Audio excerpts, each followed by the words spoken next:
नमस्कार फ्रेंड्स, मैं हूं आपका मित्र, आपका सखा, आपका फ्रेंड कमल नंदलाल और मैं आप सभी दर्शकों का हार्दिक अभिनंदन करता हूं एस्ट्रो तक की खास प्रस्तुति वास्तु का सच सिर्फ कमल नंदलाल के साथ में सिर्फ एस्ट्रो तक पर। इसलिए एस्ट्रो तक को लाइक और सब्सक्राइब तो ज़रूर करें। और हमेशा की तरह कमल नंदलाल ये कहता है कि शेयर तो बनता है, इसलिए कि शेयर ज़रूर करें। कारण जानते हैं आप? क्योंकि आपका एक शेयर किसी के जीवन में बहुत बड़ा बदलाव लेके आ सकता है। आपका एक शेयर किसी के जीवन में पॉजिटिविटी लेके आ सकता है। आपका एक शेयर किसी के निराशा भरे जीवन को आशा की किरण दे सकता है। आपका एक शेयर बहुत बड़ा बदलाव लेके आ सकता है। ये पुण्य का काम जरूर करें। इसलिए कमल नंदलाल ये कहता है कि शेयर तो बनता है। चलिए आगे बढ़ते हैं। अब मित्रों, आज वास्तु का सच के इस एपिसोड में हम एक बहुत आम बात पर चर्चा करने जा रहे हैं। क्या आप ये जानते हैं, वास्तु का दोष भी बनाता है संतान को नकारा और निकम्मा और नालायक। कहते हैं ना, पूत सपूत तो क्यों धन संचय और पूत कपूत तो क्यों धन संचय। अर्थात अगर संतान अच्छी है तो किस लिए पैसा कमाना है, खुद कमा लेगी। और अगर संतान नालायक है तो क्यों पैसा कमाना है, सब कुछ उड़ा देगी। सच भी है। व्यक्ति जीवन में इतनी जफाकशी करता है, मेहनत करता है, हाड़ तोड़ जी तोड़ मेहनत करता है, अच्छे बुरे दोनों माध्यमों से पैसा एकत्रित करता है। किसके लिए करता है? खुद के लिए तो बाद में, लेकिन सबसे पहले अपनी संतान के लिए। अपने आप से पूछ कर देखिए कि आज हमारे माता पिता ने हमें या हमारा लालन पालन सही नहीं किया होता, हमारी परवरिश अगर सही नहीं की होती, तो आज हम कहाँ होते? सबसे बड़ा धन जो है संतान है। और संतान अच्छी है तो आपका बुढ़ापा सुधरता है, आपका नाम रोशन होता है। और इसी के वनस्पत अगर संतान अच्छी नहीं है तो आप यह मान लीजिएगा कि जीवन में आपने सब कुछ कमाकर सब कुछ लुटा दिया। और क्या आप ये जानते हैं कि वास्तु दोष भी संतान को निकम्मा, नालायक और नकारा बना देता है? आइए इस बारे में कुछ विशेष जानकारी लेते हैं।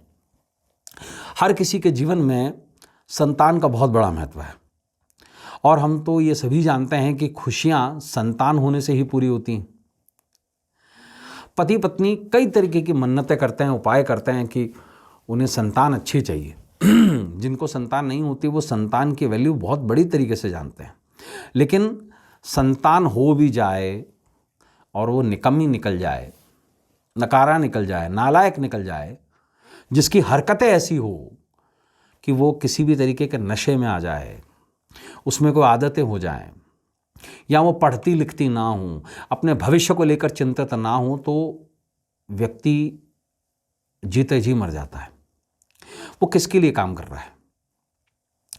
देखिए, हम सबका ये जो एंटायरमेंट है ये पंच तत्वों पर निर्भर है। हम भी उसी घर में हैं जिस घर में संतान है। लेकिन क्या आपने महसूस किया है कि एक विशिष्ट दिशा का वास्तु दोष आपके संतान पर कितना भारी पड़ सकता है? देखिए, घर का जो मेन एंट्रेंस गेट है ना, वो बहुत कुछ डिपेंड करता है आपके संतान पर। आप पर तो प्रभाव डालता ही डालता है, लेकिन सबसे ज़्यादा प्रभाव डालता है आपकी संतान पर, और specially school going, college going संतान पर। क्या आपके भी घर में स्कूल गोइंग या कॉलेज गोइंग संतान है? कोई जवान संतान है जो बिगड़ गई है?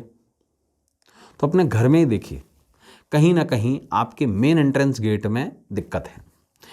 अब क्या दिक्कत आ सकती है? देखिए, हमेशा मेन एंट्रेंस गेट, जैसे मुख्य द्वार कहते हैं, उसे हमेशा दो पार्ट का होना चाहिए। सिंगल मेन एंट्रेंस गेट कभी नहीं हो। अगर है तो दिक्कत आएगी ज़रूर। चेक ये भी करिएगा कि कहीं वो खुलते और बंद होते हुए उसमें अड़चन तो नहीं आ रही है, उसमें से आवाज़ें तो नहीं आ रही है। अगर आवाज़ आ रही है तो उसे ठीक ज़रूर करवाएं, अन्यथा ये संतान के ऊपर बहुत भारी पड़ जाता है।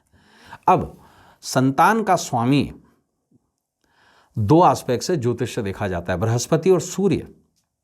इसलिए एक सी डायरेक्शन जो है वो बहुत कुछ निर्भर करती है आपके संतान की परवरिश पर। देखिए, अगर कन्या संतान है तो उत्तर डायरेक्शन, अगर पुत्र संतान है तो ईस्ट डायरेक्शन, और अगर हम अमूमन देखें तो north east direction, north, north east और ईस्ट, ये एक तरीके का सी बनता है। अगर इसमें दिक्कत है तो बहुत बड़ी प्रॉब्लम आती है संतान के साथ में। ईशान का अर्थ है ईश्वर की दिशा, यानी कि उत्तर पूर्व। अगर घर में इस कोने में कोई वास्तु दोष होता है तो व्यक्ति की संतान जो है वो नालायक निकलती है, यानी कि राहु का असर इस दिशा पे पड़ने से संतान पक्ष में चांडाल के भाव आ जाते हैं। चांडाल का मतलब आप समझते हैं, नालायक, नकारा, कहना ना मानने वाली, कुछ नशा वगैरह करने वाली। अगर इस दिशा में सीढ़ियां हैं, टॉयलेट है, भारी निर्माण हुआ है, तो व्यक्ति संतान तो पा लेता है लेकिन उसकी संतान नकारा हो जाती है। अगर ये स्थान ऊंचा है तो व्यक्ति संतान तो पा लेता है लेकिन संतान उसके कभी काम नहीं आती है, उसके नक्शे कदम पर कभी नहीं चलती है। विशेष तौर से अब आपको ध्यान देने वाली बात यह है कि पूर्व दिशा में अगर कुछ टॉयलेट बना है, सीढ़ी है, या पूर्व दिशा का स्थान ऊंचा है तो निश्चित रूप से जितने भी पुत्र संतान होगी, मेल चाइल्ड, उसको संबंधित दिक्कतें आएंगी, सोचने में, समझने में और आदतों में बुरा आ जाएगा। क्या हो सकता है? टॉयलेट के होने की वजह से यहाँ पर ग्रहण दोष बनता है, राहु और सूर्य के बीच में। और अगर यही स्थिति उत्तर दिशा में है, उत्तर दिशा में कोई टॉयलेट है, सीढ़ी बनी हुई है, उत्तर का स्थान ऊंचा है, वहाँ पर कोई गटर बना है, तो कन्या संतान को दिक्कत आना शुरू हो जाती है। तो ये उत्तर, उत्तर पूर्व और पूर्व, इन दिशाओं में अगर कोई गड़बड़ है तो निश्चित रूप से संतान पक्ष को दिक्कत आएगी। ऐसे में क्या करें? देखिए, कोशिश ये करें कि उत्तर, उत्तर पूर्व और पूर्व दिशा, इसको थोड़ा हल्का रखें, इसको थोड़ा हरा भरा रखें। संभव हो अगर आपसे तो इस दिशा में कुछ गमले रखें और पानी का एक पॉट रखें जहाँ पर आर्टिफिशियल फाउंटेन बह रहा हो, ऐसी कोई स्थिति बनाकर रखें। विशेष तौर से पूर्व दिशा में आप संभवतः हल्का पीला पेंट या उसके कॉन्ट्रास्ट में मरून शेड के पर्दे इस्तेमाल करें।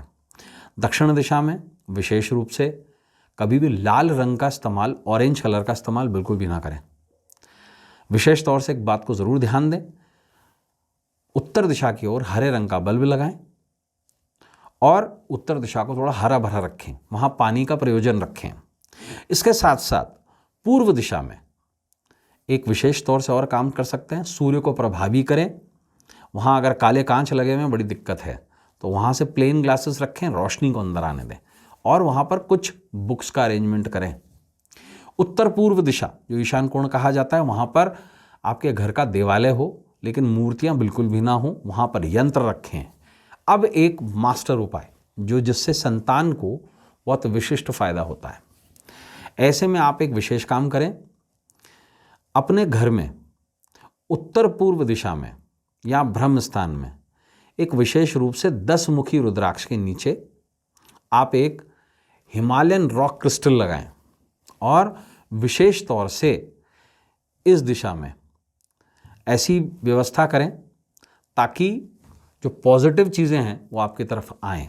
और ख़ास करके उत्तर पूर्व दिशा में रखा गया पानी का पॉट या कोई झरना आपको विशिष्ट इसमें फलदायी होगा। तो मित्रों, आज के लिए बस इतना ही। कल आपसे मुलाकात होगी वास्तु का सच में एक नए विषय के साथ में, जहां हम करेंगे वास्तु के माध्यम से आपकी समस्या का समाधान और देंगे आपको सटीक वास्तु का ज्ञान। जाने से पहले आपसे एक बात ज़रूर कहना चाहूँगा फिर से। कमल नंदलाल तो ये कहता है कि भाई शेयर तो बनता है, बार बार ये कहता हूँ, शेयर ज़रूर करें, पुण्य बड़ा कमाएं और सिर्फ एक क्लिक, एक शेयर बहुत बड़ा बदलाव लाएगा आप में, आपके अपनों के जीवन में। इसलिए शेयर ज़रूर करें। और अब अपने मित्र, अपने सखा, अपने फ्रेंड कमल नंदलाल को इस उम्मीद के साथ इजाज़त दीजिए कि आपका आने वाला कल आज से कुछ बेहतर, कुछ अच्छा हो। तब तक के लिए नमस्कार, नमः शिवाय, हर हर महादेव।